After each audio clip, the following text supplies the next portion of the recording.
Marijuana History 101, or should I say extremely brief Marijuana History 101. It's big, complicated, and we'll only be able to scratch the surface. So let's get started.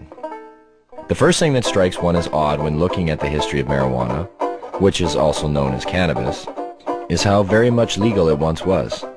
In fact, it wasn't only legal, it just happened to be one of the largest agricultural crops in the world, including the United States. You see, cannabis can also be hemp. And just what is hemp? Well, it's by and large the most robust, durable, natural soft fiber on the face of this planet. Up until 1883, and for thousands of years before, cannabis hemp was the largest agricultural crop in the world. It had thousands of uses and products.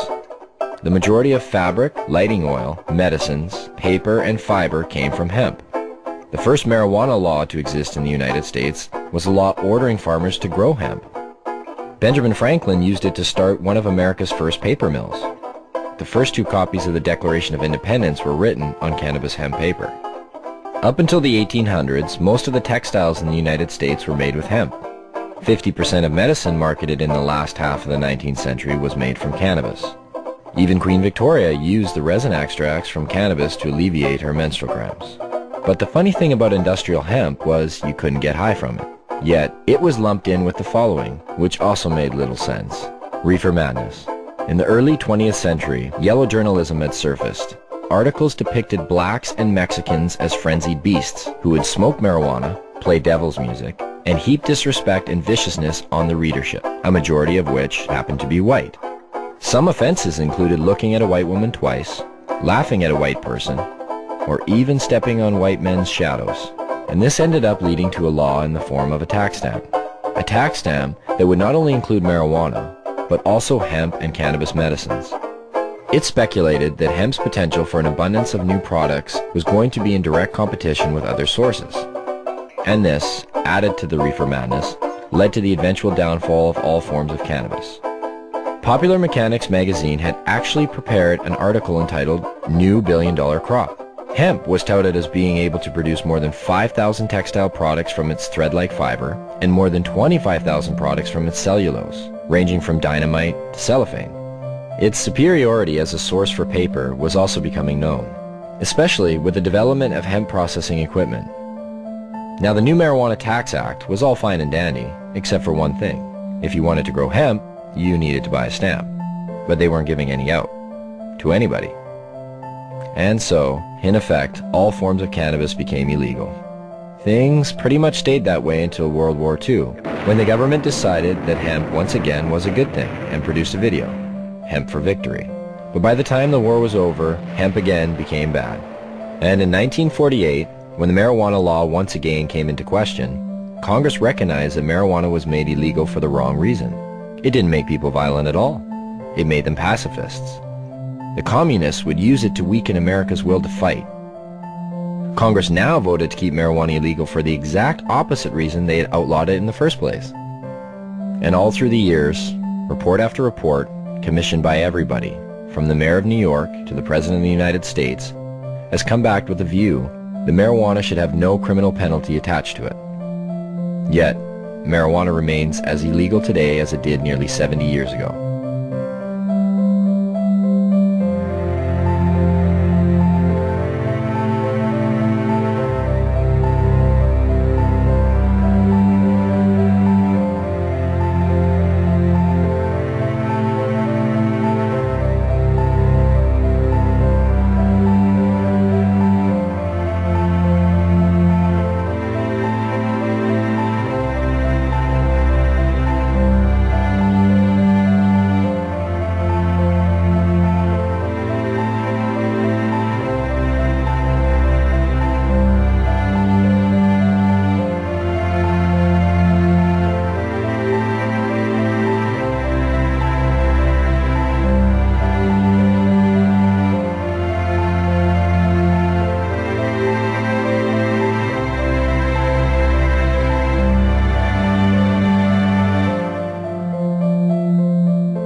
Marijuana.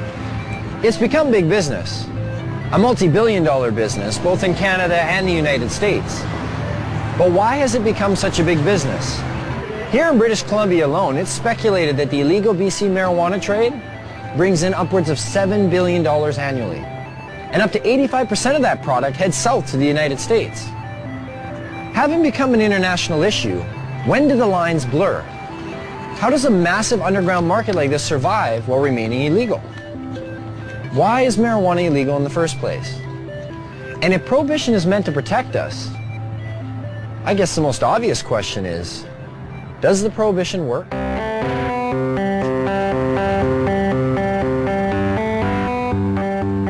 If prohibition worked, okay, if you could just wave a magic wand and say, this has gone away, I'd be all over it, you know.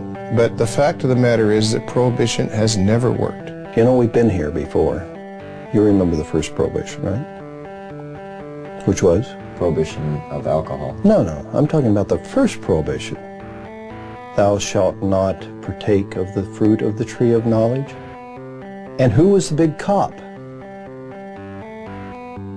And how many people did he have to watch? 2. What are the goals of this prohibition? I assume the goals of prohibition are to reduce the amount of drugs available and to reduce the demand for those drugs. In both instances, cannabis prohibition is an utter failure. Has the prohibition stopped people from using marijuana? You get a phone call and says, I'm from the federal government. I want to know whether you've been using cocaine or marijuana recently. Presumably you might be getting a little bit of an underestimate. In 1937, there were estimated to be 55,000 marijuana users. And now there are estimated to be more than 50 million of them. That's a 100,000% increase.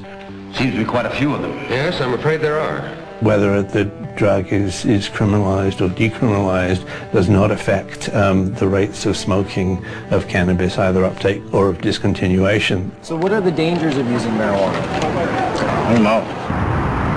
I don't know. Gives you like a rapid heartbeat. Smoker's cough. I'm sure it has some effect on your brain function, memory. I don't know, is there something unhealthy about moving slowly?